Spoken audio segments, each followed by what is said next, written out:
Hey guys, so this is mostly just going to be a video going through just a quick run through of all the questions. There won't be as much explanation for it. If you do require some extra explanation, definitely go back to some of the previous uh, slides and work, but otherwise this is mostly just going to be the math involved and minor explanation as to what I'm doing as I do it. So to start off, we have our very first set of three questions, all asking us to find the partial area or and circumference given a value of theta and a value for the radius. So the first thing to remember is that within a circle, we end up getting a radius and diameter, and from that radius and diameter, we can end up setting up little sections like this. So given the radius as well as the degree at which this is set, we could then find the partial section area or the circumference going around.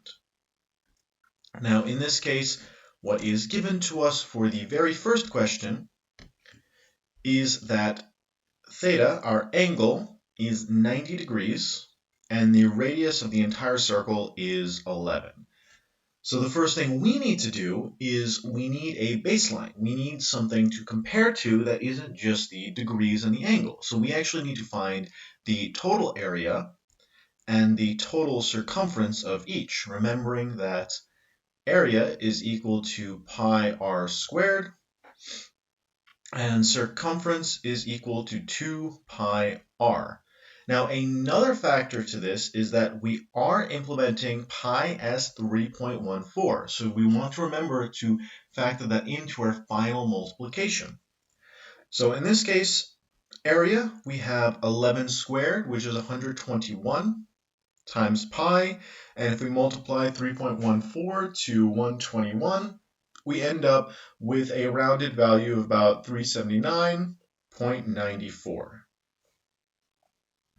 So that is our area. Our circumference in a similar manner, 2 times 11 is 22 pi, and multiplying by 3.14, we end up with 69.08. Now comes to the part of the relationships where we end up setting a relationship between the degrees such that the section degree is 90 and the total degree for a circle is 360.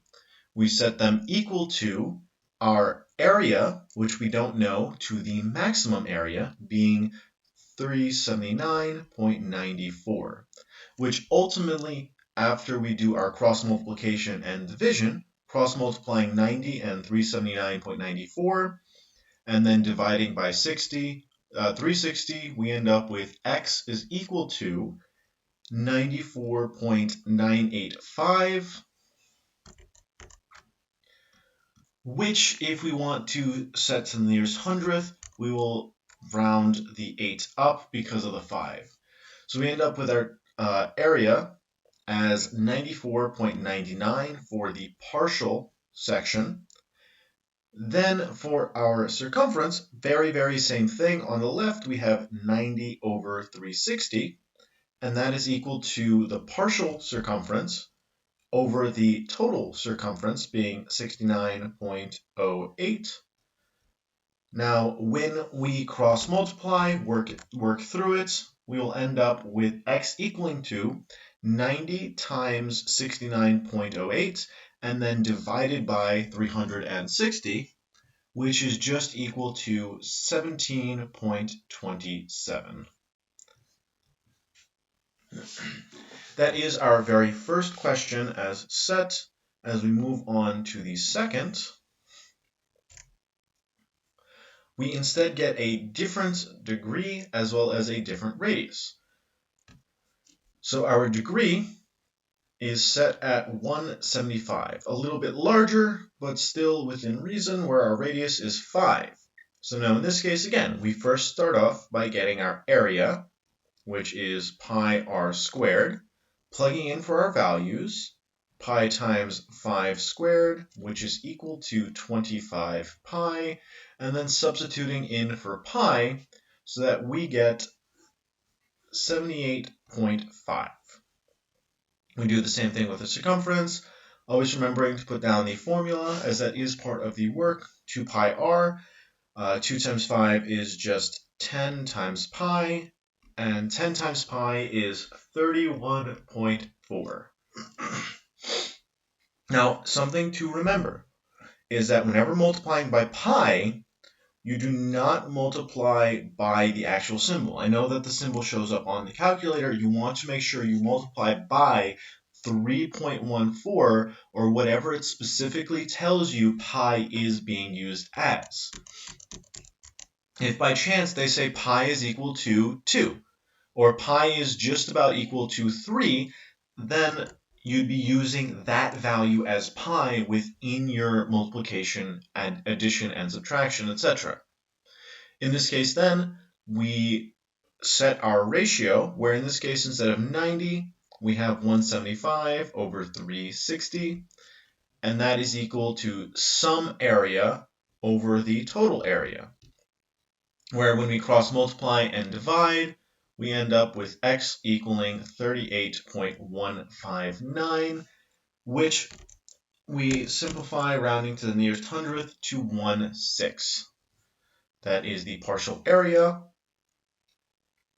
And then you could actually see that this is roughly about half the area of our total, give or take, as half of 360 is 180, and this is exceedingly close to that half.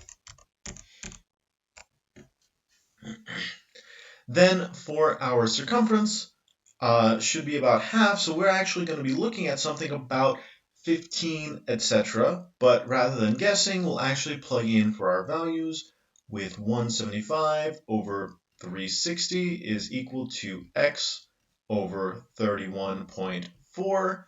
And after our cross multiplication of 175 and 314, and then dividing that by 360, then we end up with 15.263, where in this case we don't actually round the 6 up as 3 is not greater than 5, and so we leave it as 0.26.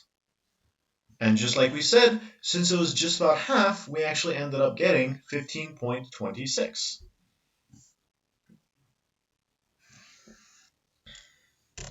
Our final question is going to be our largest set of numbers, where what we are doing is taking a degree value of 312, almost everything, but not quite, and a radius of 22. So again, first things first, we get the area, and area is 22 squared.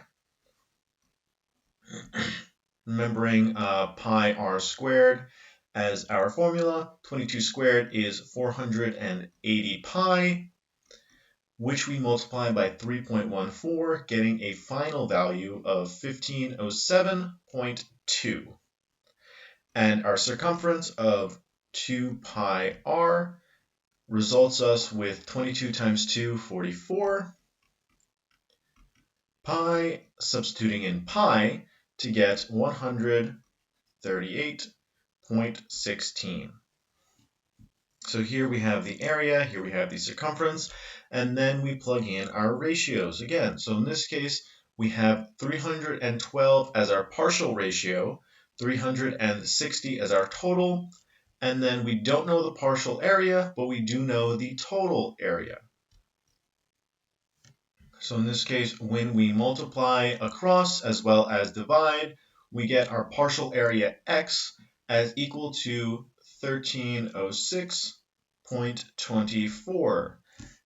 And then our partial circumference, the ratio on the left, the degrees stay the same, 312 by 360, but our total circumference is used here with 138.16. So we find out that x is equal to 119.738, being that we are rounding to the nearest hundredth and 8 is greater than 5. We will round this up to 4 to get our partial circumference and our partial area. So these are just the three first questions that we have based around finding the degree of the partial area and circumference of our given circle, each of which looking generally as a circle with some angle set that we know.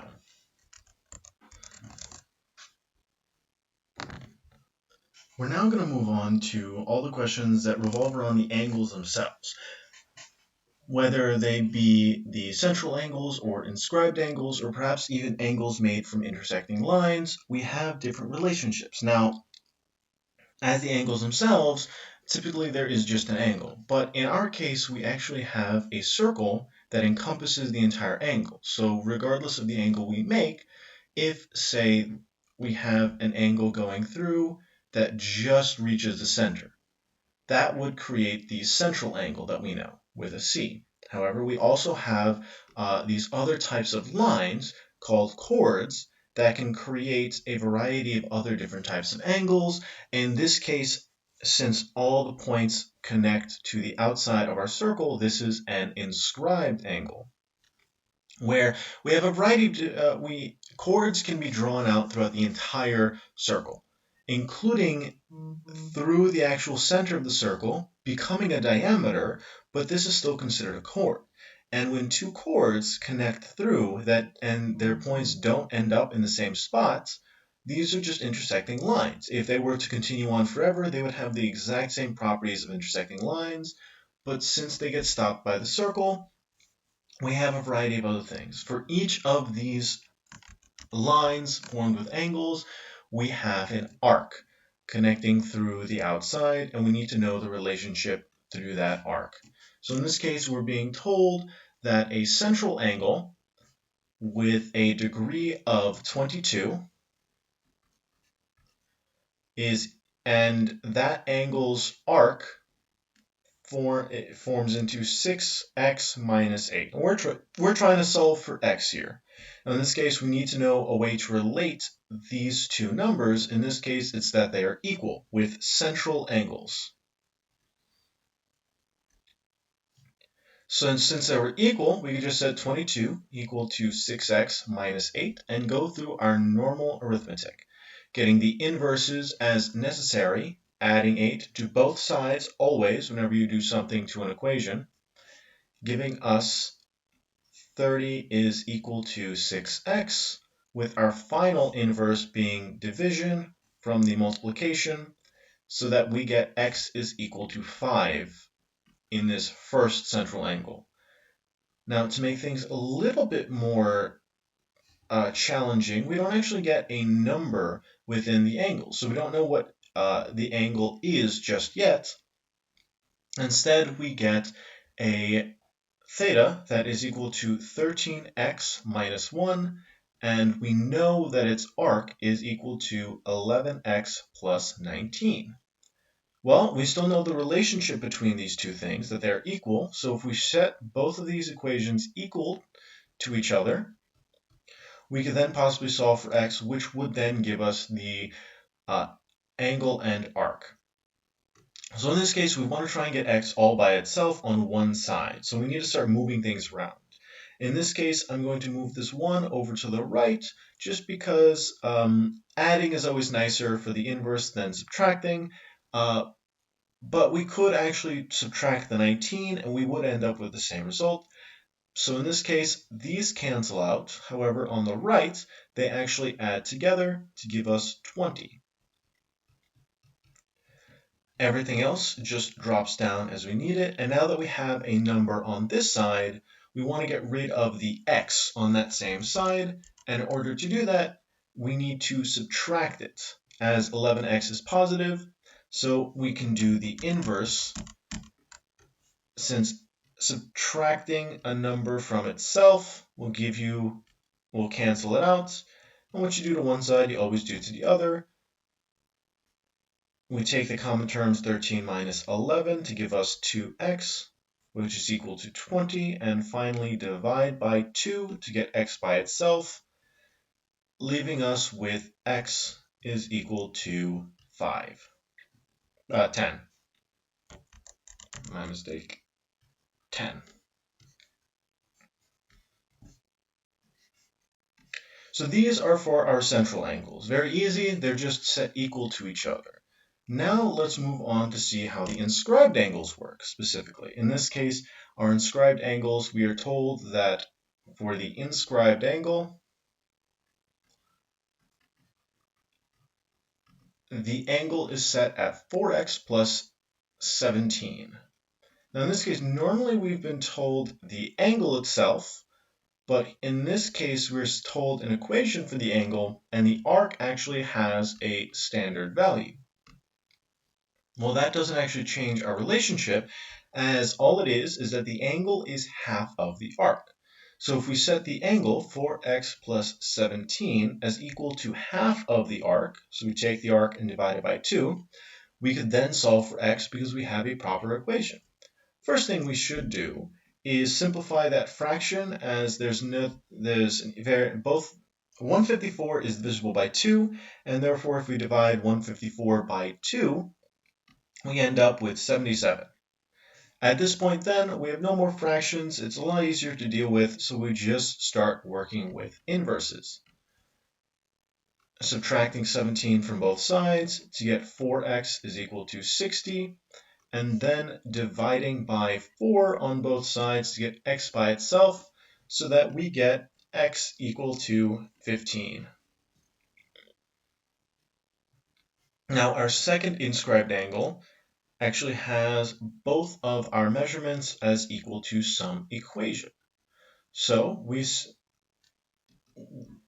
set them both down because we want to have them written out, and we put it into our formula such that the angle is equal to whatever the arc is divided by 2, half the arc. Now in this case we can't really divide the 2 by the 7x plus 11, at least not easily, so instead what we could end up doing is multiply the right side by 2 and multiply the left side by 2 just to get rid of that fraction, as right here these 2's would cancel out. And over on the left, we would just multiply so that we get 8x minus 16 is equal to 7x plus 11. Now at this point, again, we go through our standard process of getting x by itself. In this case, I'm adding 16 to both sides rather than subtracting 11. And once we do that, we get 8x is equal to 7x plus 27, where we subtract 7x from both sides in order to get ourselves x by itself, equaling to 27 without any additional division. So those were just the angles as given. So the angles that form one angle, nothing more, one arc connected to it. What about when we have a circle, and from that circle we actually have a couple chords coming out of it? Well, when we have that, we typically have some form of intersecting chords. So I'm going to label these points like they are set within the question. Even though it's not drawn exactly the same, the premise of it comes out still. So in this case, for the very first question, we're being told that we don't know BC. We want to find out what BC is, but we were able to determine that the angle BEC, this one right here, is equal to 35 degrees, so 35 degrees. And that the arc AD has a measure of 57. So we are able to see the opposite arc as well as one of the angles. Remembering, however, that opposite intersecting angles are congruent, so both BEC and AED are the same. Now in this case, we have a different relationship for these intersecting angles such that any angle, so in this case BEC or 35 degrees, is equal to both of the arcs it interacts with, the forward arc and the back arc. So in this case, we would have arc BC and arc AD, but since we know arc AD, we'll just substitute straight in. And if you divide that value by 2, you get your angle. So this is now our formula. Very, very similar to our inscribed angles, just making sure we put in both arcs that are being used. This one being BC and this one being AD. The forward facing and the backwards facing arc. Now we simplify through trying to find for our missing term. On the right we have a fraction, so let's get rid of that just by multiplying by 2 so we can cancel that 2 out. Because it's not really being helpful here, it's blocking our path to BC, and what we do to one side, we always do to the other, so that on the left we end up with 70, and that is equal to BC plus 57. Trying to get BC by itself, we subtract 57 from both sides, leaving us with a final value of 13 being the arc BC.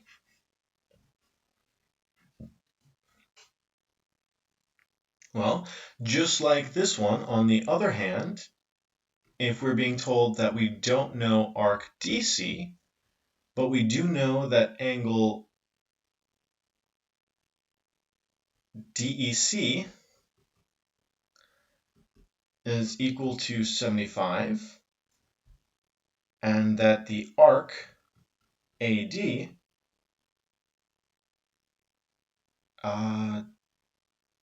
AB